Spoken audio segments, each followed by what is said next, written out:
Chaque année, près de 40 000 œuvres d'art sont volées dans le monde. À Rome, les carabiniers travaillent sans relâche pour tenter de mettre à mal ces trafics malheureusement rentables. Alors quelles sont les tactiques de ces experts en tableaux volés? Renaud Bernard et Giona Messina nous répondent. Si l'Italie est un musée à ciel ouvert, la Villa Médicis est son symbole le plus éclatant. 10 ans de travaux à la moitié du XVIe siècle et des décorations réalisées par les artistes les plus prestigieux de la Renaissance. Il y a 2 ans, le jardin a été pillé. Les voleurs ont emporté des bustes. Puis ces 2 aux extrémités. Comme ceci. Que vous voyez là et là. Ils ont opéré en pleine nuit. Ils ont même arraché de son mur une céramique de l'époque romaine. Mais ici, on l'admet, c'est la rançon d'un patrimoine riche, une fatalité en Italie.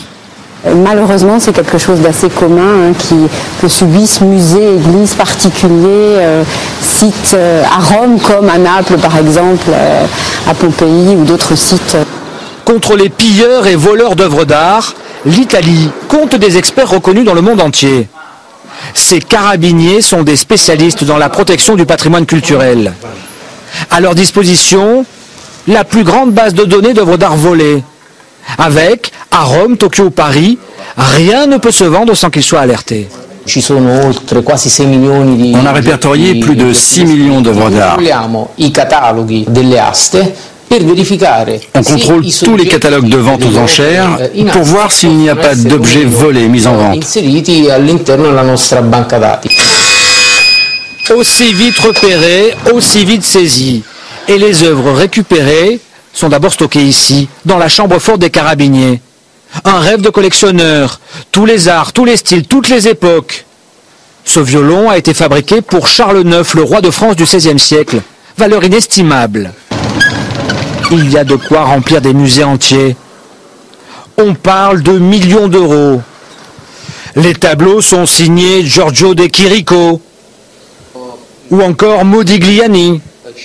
Quant au bronze, Giacometti. Les carabiniers jonglent avec des évaluations à 7 chiffres. Ça pourrait valoir une vingtaine de millions d'euros. Une seule règle, il faut être patient le temps qu'une œuvre réapparaisse sur le marché de l'art, comme cette esquisse signée Picasso, retrouvée 25 ans après son vol. Sa propriétaire, une collectionneuse de Rome, n'en a pas encore repris possession, mais elle rend déjà hommage au sauveur de son trésor. Ça m'a fait un coup au cœur, une émotion énorme. Attendre une trentaine d'années. Vous imaginez comme j'ai vieilli entre-temps?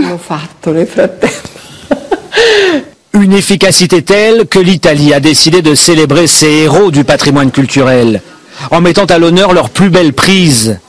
L'occasion pour le commissaire de l'exposition, un Français, de rappeler que les œuvres d'art sont devenues une proie de choix pour les malfrats. Après le trafic des armes, après le trafic de la drogue, c'est le trafic des œuvres d'art qui est l'activité illicite la plus rentable au niveau mondial.